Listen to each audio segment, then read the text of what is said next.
Hey, happy Monday. That has to be an oxymoron. Happy Monday. I feel like when I do my Friday videos, I'm like, all right, guys, it's Friday. Yes. And when I do my Monday videos, I'm like, it's Monday. Wow. At least that's how I feel. You go from just being able to do whatever you feel like doing on the weekend to now on Monday almost feeling like you're forced to do things that you don't really want to do for the almighty dollar. But hey, the almighty dollar is what makes the world go round. It also is what puts food in my kids' mouths and pays my house payment. So you kind of have to do what you have to do, you know? It's part of adulting.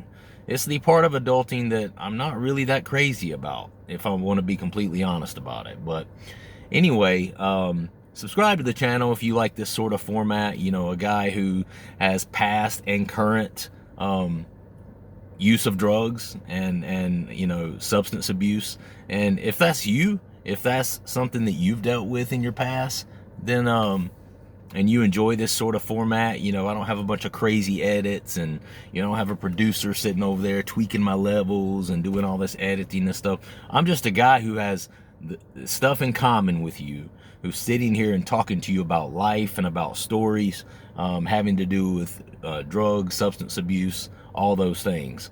So most of the stuff I talk about on here is, you know, my past, but I do talk about some current events also. But anyway, if you enjoy this format, please do subscribe to the channel. It helps me out a lot, and it also helps me when I'm looking at my analytics to know, you know, what kind of people are listening, and then what kind of people of the ones that are listening are actually subscribing to the channel, which ones are returning listeners and users of my sort of content. So just all I ask, and I use this analogy a lot, don't be the person that takes the candy from the jar at the cash register and then doesn't drop a quarter in. It's the honor system, dude. You know, it's true. You might be able to do it and get by with it. Nobody's going to see you. Nobody's checking. You know, it's one of those things where, you know, people just assume that when you see a sign that says, you know, help children with cancer, and then you take the candy, that you're going to be an honorable and integrous individual, and you're actually going to drop a quarter in there. I know it's a little melodramatic because, you know, this is not a channel supporting kids with cancer.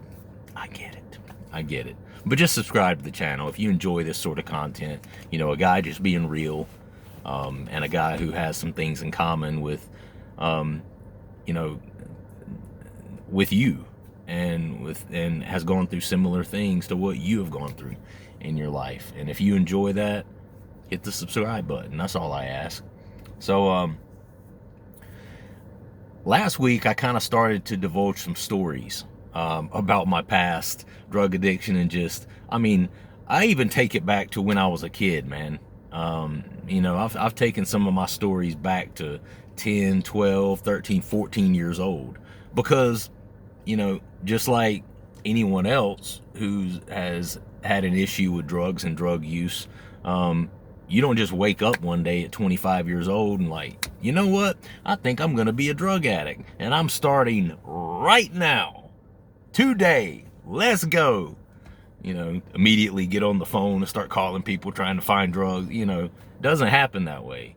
There's all kinds of progressions of events that occur and take place. Some of them just red flags saying, yeah, he did this, so that guy or that girl is probably going to end up having an issue with drugs. Some of it are not just red flags, they're actual things that happen involving different substances. I've got a little bit of both. I've got things that are just behavioral red flags that I talk about on here, and then I have things that are actual substance abuse concerns and actual substance abuse events that took place in my life. And the story I'm going to tell you today, I've actually told this story before, but it was in the very beginning when I first started this channel, And I didn't know kind of what avenue I was going to go with this channel in the long term when I told this story.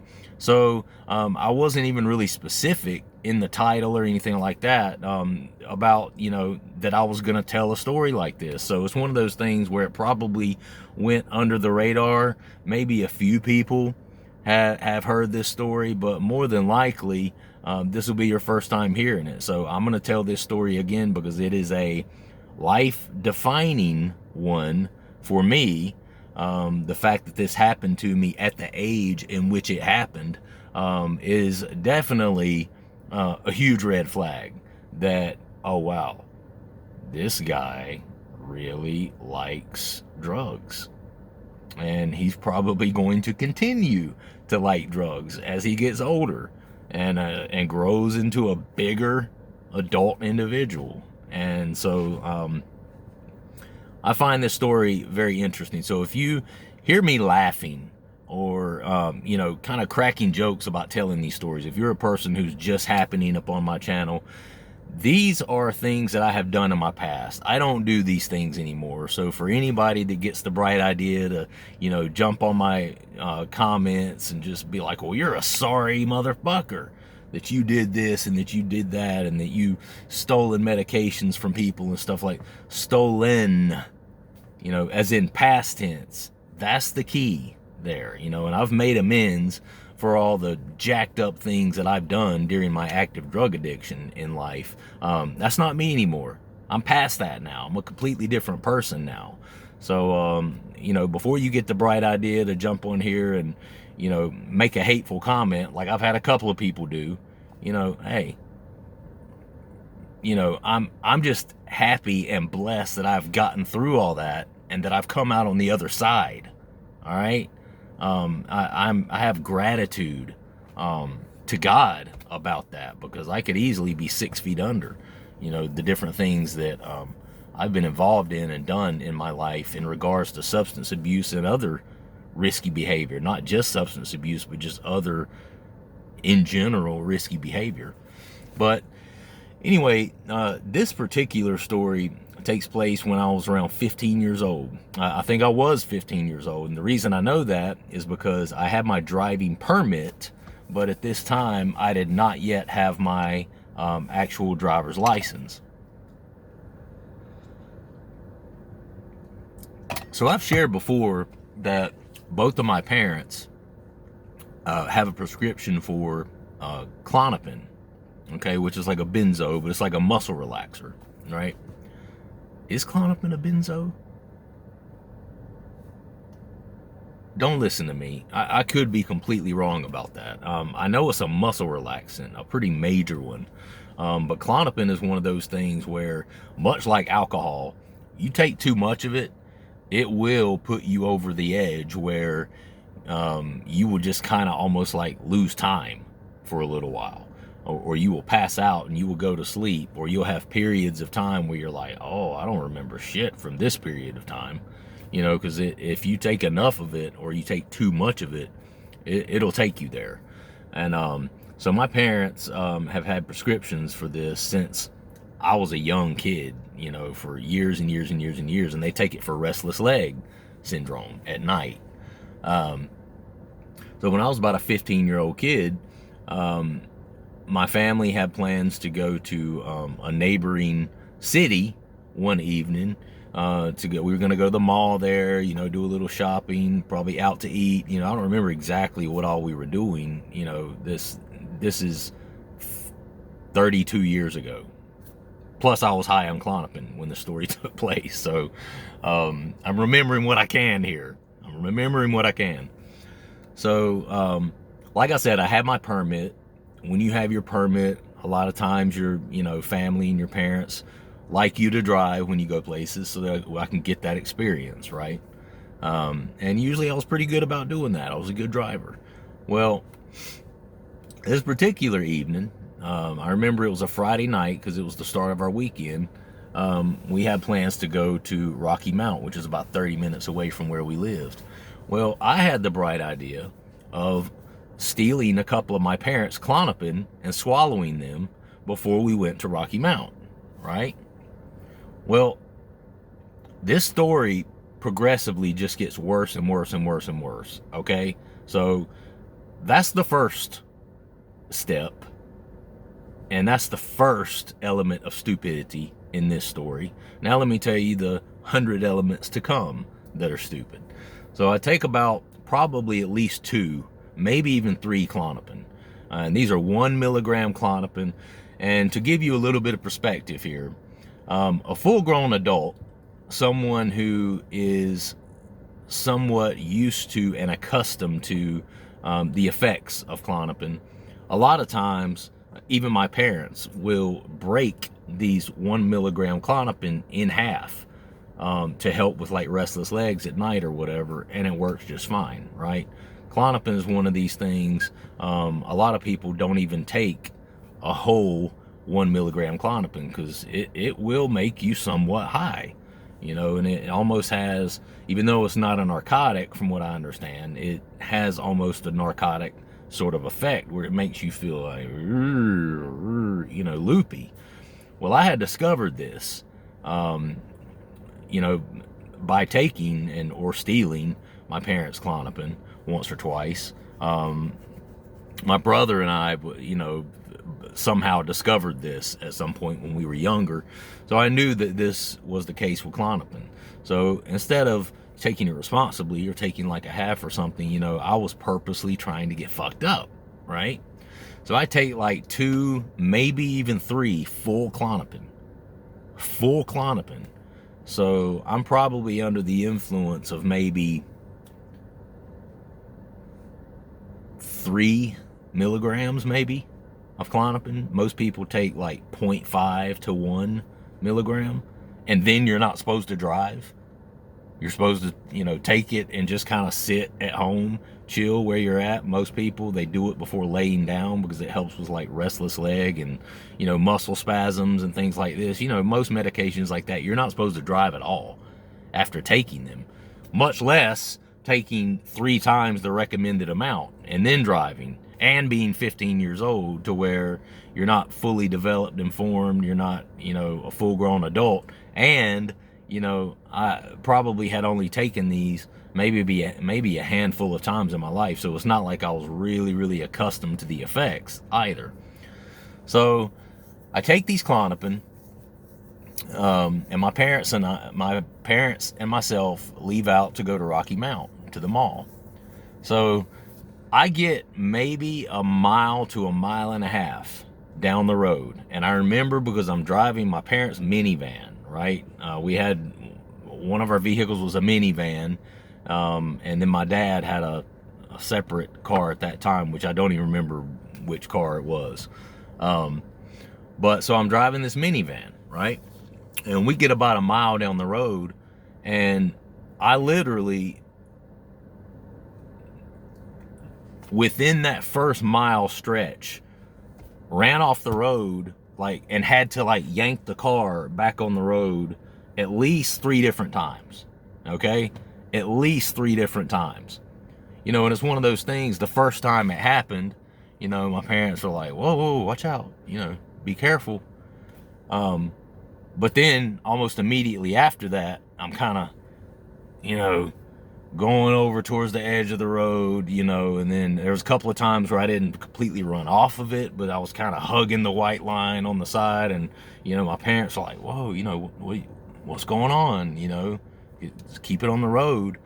And finally, after about the 3rd time that my tires physically came off the shoulder of the road and hit dirt on the side of the road, finally, my dad's like, son, what's going on? You know, pull over.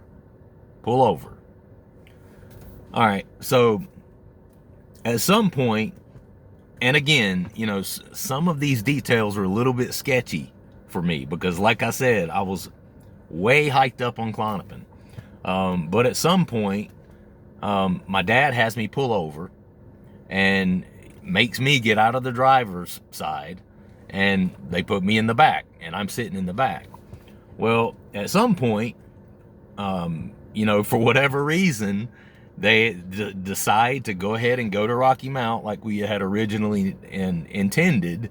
You know, it wasn't one of those things where they were like, oh, Corey's fucked up on something, let's just, throw away all of our plans for the night and circle back around and go home. They didn't do that.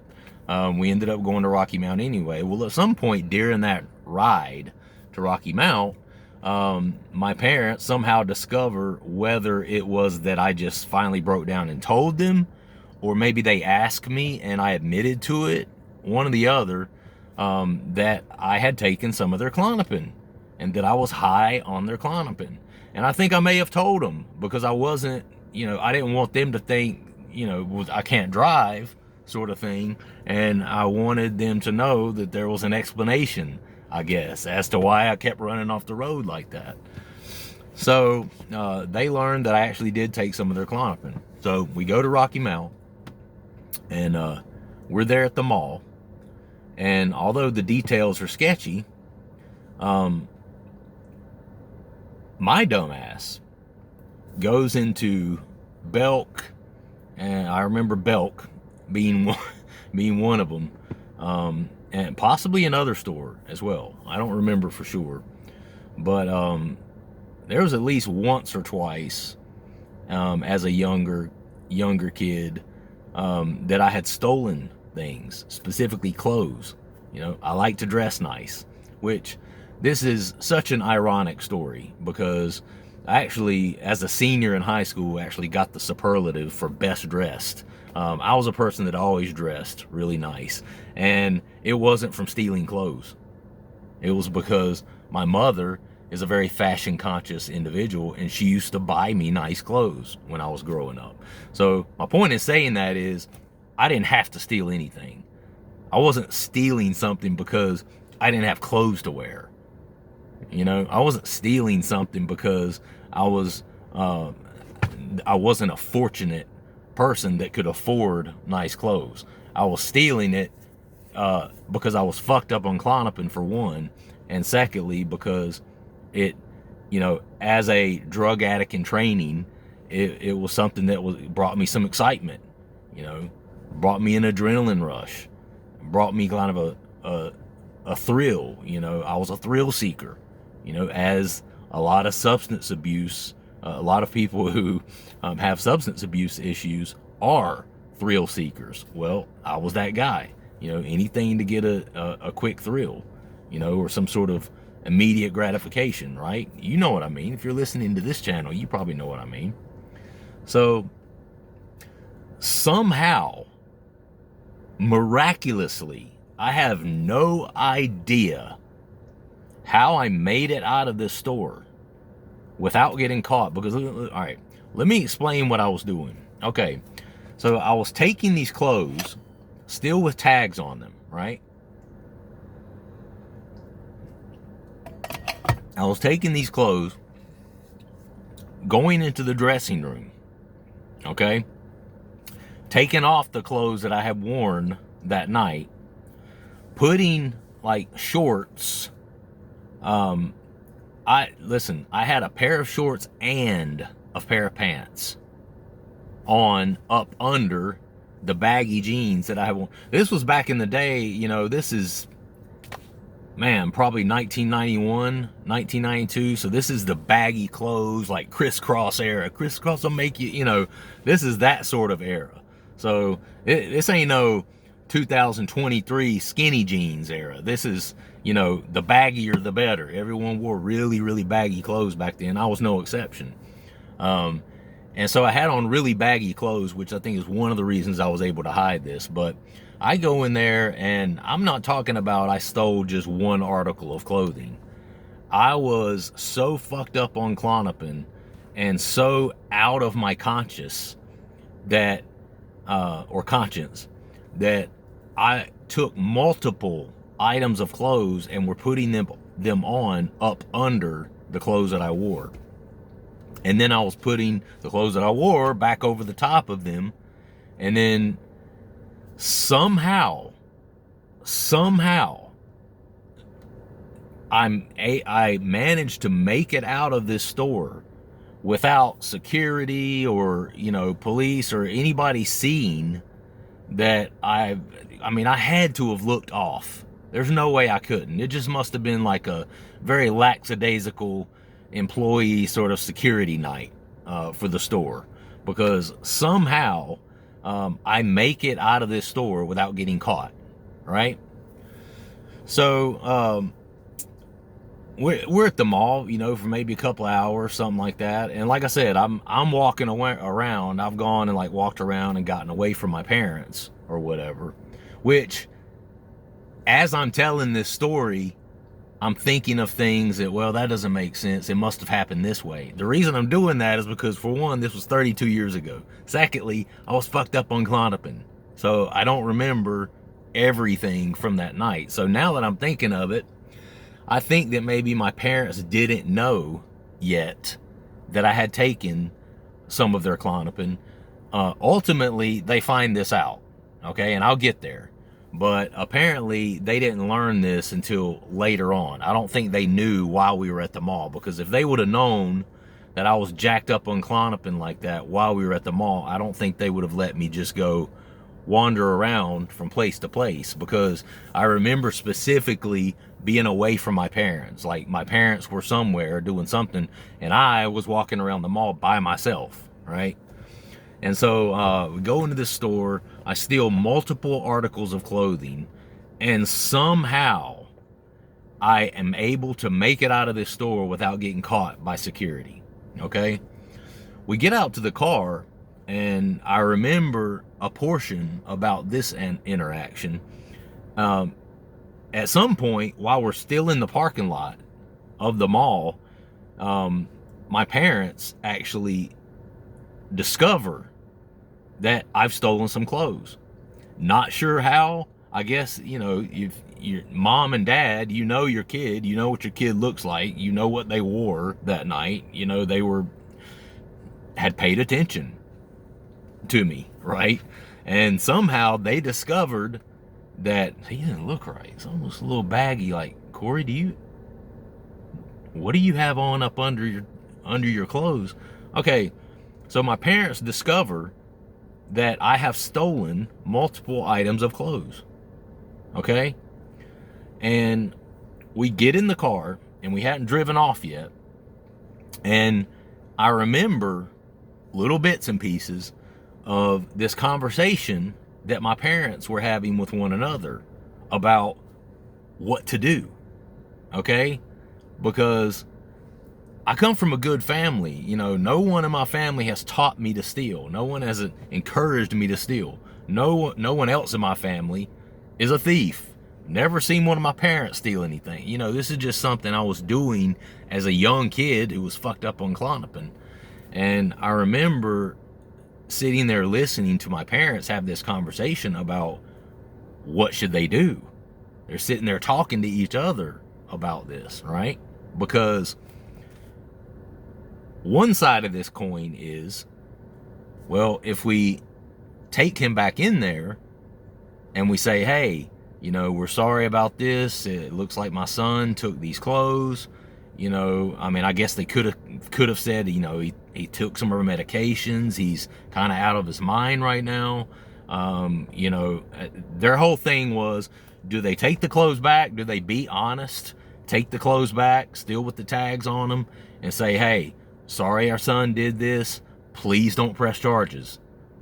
You know, because if they did this, there was a good possibility they were telling on their own son, and that their own son was going to catch a charge for larceny, right?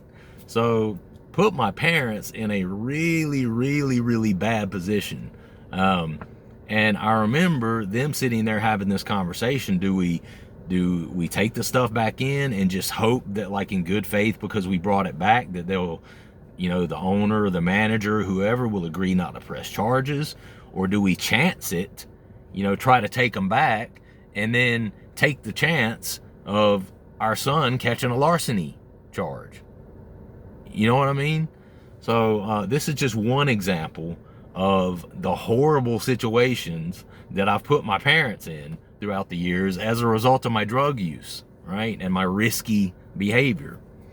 So ultimately, I don't remember what exactly got said, but ultimately, My parents decided, I guess against their better judgment, decided, no, we're not going to take them back in. We're not going to take the clothes back.